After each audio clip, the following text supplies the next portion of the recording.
Okey, Assalamualaikum. Saya Muhammad Aiman bin Anwar. Kad matrik, sumber kad matrik 06DM 21L1012. Saya ingin menerangkan tentang semikonduktor. Pengenalan.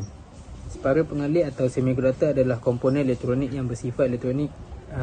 Bahan-bahan semikonduktor ialah silikon, germanium, gallium arsenida serta semikonduktor organik. Ia merupakan bahan pengalih elektrik yang berada antara penebat dan pengalih. Bersifat sebagai penebat pada suhu yang sangat rendah seperti suhu bilik, ia bersifat sebagai pengalih. Bahan separa pengalih yang sering digunakan ialah silikon, germanium dan gallium arsenida. Semikonduktor adalah material yang sifat elektroniknya garis antara konduktor dan penebat. Separa konduktor. Pita terlarang adalah daerah kosong antara pita valensi dan pita konduksi. Pita valensi maksud dia macam pita tenaga teratas yang penuh dengan elektron. Pita konduksi adalah pita tenaga di atas pita valensi yang terisi sebagian atau tidak terisi oleh elektron. Yang sebelah ini dia punya, macam nak kata, dia punya formula lah. Bahan yang memiliki pita terlarang atau energy gap yang relatif kecil kira-kira 1 eV. Bahan semikonduktor banyak digunakan adalah silikon, germanium, karbon. Dia punya maksud dia silikon dengan germanium ni, silikon dan germanium digunakan untuk membuat komponen-komponen zat padat. Karbon dia terutama untuk membuat resistor, potensiometer. Jenis-jenis semikonduktor. Semikonduktor istrik.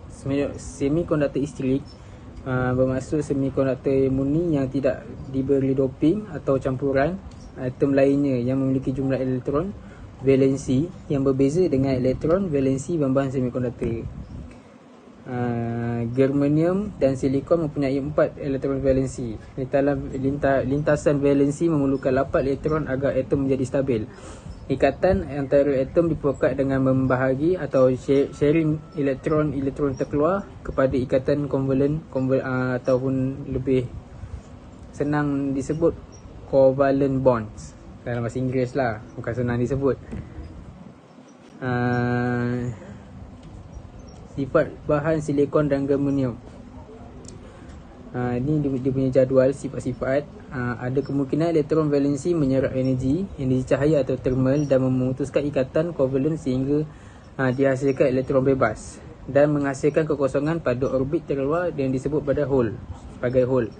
Elektron bebas pada material ini timbul akibat sebab yang alamiah, maka disebut dengan intrinsic catalyst ataupun lebih dikenali sebagai pembawa intrinsic. Ni dia punya contoh gambaran dia. Semikonduktor intrinsic. Semikonduktor bermaksud semikonduktor intrinsic adalah semikonduktor murni yang diberi doping. Macam tadi tak diberi doping. Yang ni diberi doping. Pemberian doping dimaksudkan untuk mendapatkan elektron valensi bebas dalam jumlah banyak atau meningkatkan konduktivitas semikonduktor. Ada dua jenis semikonduktor intrinsic ni, type E dengan type N. Type P itu apa? Pengotoran adalah pengotoran oleh atom trivalent, iaitu bahan kristal dengan inti atom memiliki 3 elektron valensi. Sebagai contoh, boron, gallium, dia punya simbolan boron B, gallium G besar, A kecil. Atom pengotornya disebut atom expector, pembawa muatan disebut hole. Sebagai sebelah ni dia punya gambar rajah. Jumlah hole jauh lebih banyak daripada elektron, maka hole dinamakan pembawa muatan mayoritas dan elektron sebagai pembawa muatan minoritas. Pada semikonduktor intrinsic type P, di mana terjadi pengotoran oleh atom dengan jumlah elektron valensi lebih kecil, atom expected tersebut akan menerima sebuah elektron valensi sehingga atom expected disebut menjadi atom negatif. Jumlah hole lebih banyak sedangkan elektron tidak berubah secara signifikan. Okey, ni type N. Maksud type N macam dilakukan doping atau pengotoran oleh atom pentavalent, iaitu bahan kristal dengan inti atom memiliki 5 elektron valensi. Sebagai contoh, Fosforus P besar, dia punya simbol. Arsenik simbol dia A besar, S kecil. Atom pengotornya disebut atom donor. Bukan donor. Pembawa muatan disebut elektron. Sebelah sini, sebelah kanan ni gambar rajah. Jumlah elektron jauh lebih banyak daripada hole, maka elektron dinamakan pembawa muatan mayoritas dan hole sebagai pembawa muatan minoritas. Ni contoh gambar rajah type N. Pada semiconductor instrik type N di mana terjadi pengotoran oleh atom dengan jumlah elektron valensi atom donor tersebut akan menyumbang sebuah elektron valensi sehingga atom donor tersebut menjadi atom positif. Jumlah elektron lebih banyak sedangkan hole tidak berubah secara signifikasi. Okey, ini peranti semikonduktor. Beberapa peranti semikonduktor, diod, pertemuan PN, transistor, transistor, SCR atau lebih kepada silicon controller resifikasi dan integrated circuit. Diod PN. Diod akan hanya dapat mengalirkan arus satu arah saja sehingga dipakai untuk aplikasi rangkaian penyerah. Jika dua type bahan semikonduktor ini dilekatkan, maka akan didapat sambungan P tolak N, PN junction yang dikenali sebagai diod lah. Pada pembuatan material type P dan type N disambung dari satu bahan monolitik dengan memberi doping yang berbeza. Jika diberi tegangan maju di mana tegangan sisi P lebih besar dari sisi N, iaitu dengan mudah dapat mengalir dari sisi N mengisi kekosongan elektron hole. Sebaliknya, jika diberi tegangan balik macam reverse bias, dapat dipahami tidak ada elektron yang dapat mengalir dari sisi N mengisi hole di sisi P kerana tegangan potensi ini sisi N ni lebih tinggi. Transistor bipolar. Transistor adalah komponen yang bekerja sebagai skala switch on off dan juga sebagai amplifier.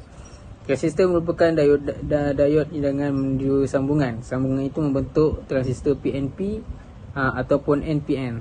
Ujung-ujung terminalnya berturut-turut disebut emitter, base dan kolektor. Base selalu berada di tengah di antara emitter dan kolektor. Transistor ini disebut transistor bipolar kerana struktur dan prinsip kerjanya tergantung dari pindahan elektron di kutub negatif mengisi kekurangan elektron hole di kutub positif. Sekian, terima kasih daripada saya. Assalamualaikum, nama saya Zarin Aimi bin Azman dengan nombor kad matrix ialah 06DEM21F1052. Saya akan menerangkan tentang diod kuasa.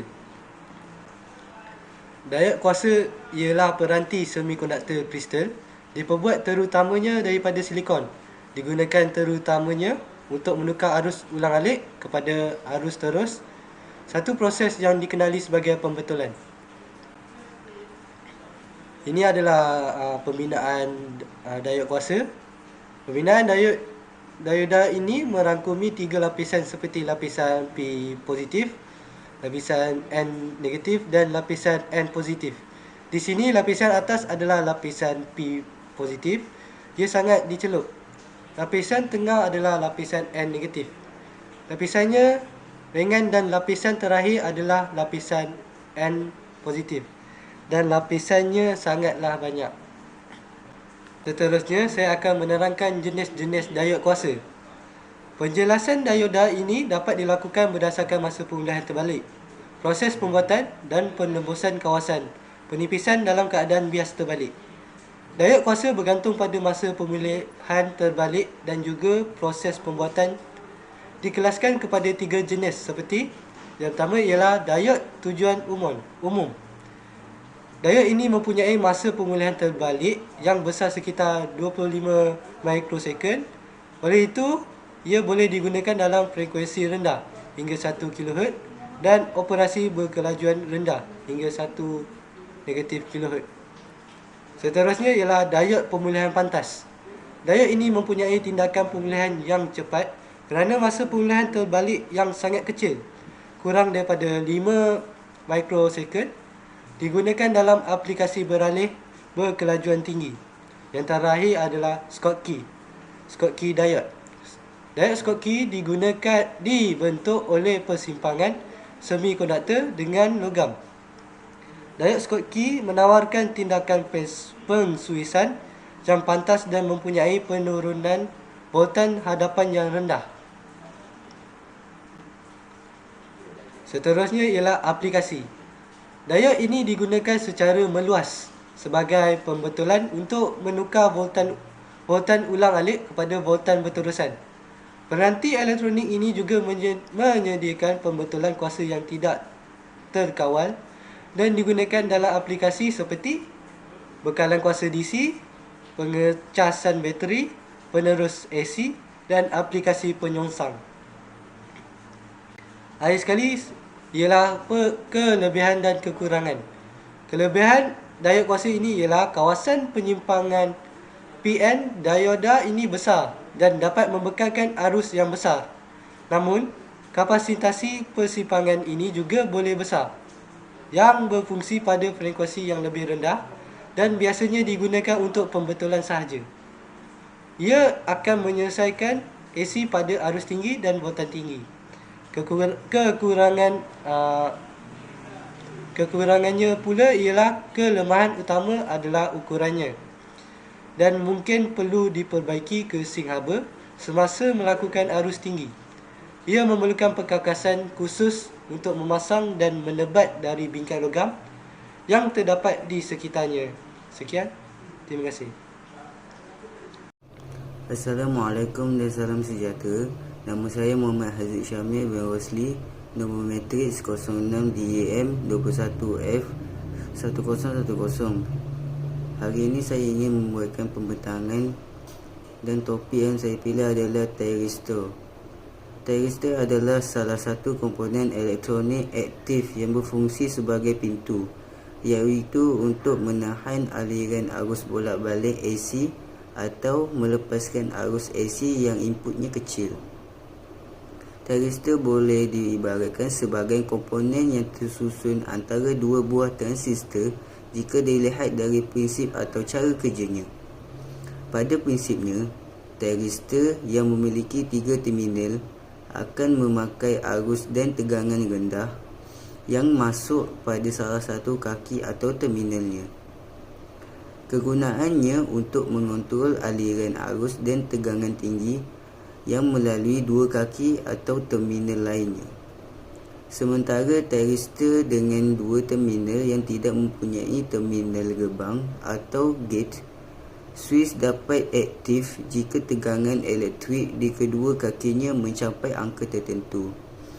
Angka atau level tegangan tersebut dikenali sebagai breakover voltage atau breakdown voltage. Switch akan berada di posisi off ketika kaki-kaki thyristor tidak dialiri arus elektrik kerana tegangan yang masuk masih belum mencapai titik breakdownnya. Seterusnya saya akan menerangkan tentang jenis-jenis thyristor. Silicon Control Rectifier atau ke atas nama lain SCR. SCR mempunyai 3 buah kaki atau terminal yang masing-masing disebut sebagai anode, cathode and gate.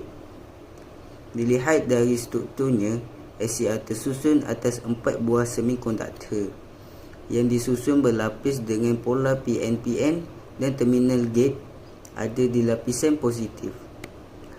Bagi cara kerja SCR berada di kondisi off apabila tak ada arus elektrik yang masuk ke terminalnya. SCR boleh on jika terminal gate mendapatkan input berupa arus rendah. Saat itu, elektrik mengalir dari anode menuju ke kathode. SCR akan tetap dalam keadaan on meskipun arus elektrik di terminal gate dihilangkan. Untuk mengubah gate ke posisi off, arus yang mengalir dari anode menuju kathode harus diturunkan nilainya mencapai titik kosong. Assalamualaikum dan selamat sejahtera. Nama saya Muhammad Iman Ali bin Muhammad Irwan, nombor matrik 06 DM1F1009. Saya akan menerangkan sedikit tentang jenis thyristor iaitu GCS, dinamakan gate control switch. Gate control switch ini adalah direka untuk dibuka dengan mudah dengan pemicu bias terbalik. Ianya ditutup oleh pemicu iaitu trigger positif dan dibuka oleh pemicu negatif atau oleh putus arus rendah. Setiap pencetus positif menutup GCS dan setiap pencetus negatif membukanya. Oleh itu, keluaran gelombang diperoleh seperti di darjah berikut. Kelebihan GCS ini dapat dihidupkan atau dimatikan dengan menggunakan nadi yang betul ke pintu katod dan merupakan peningkatan ciri pensiusan.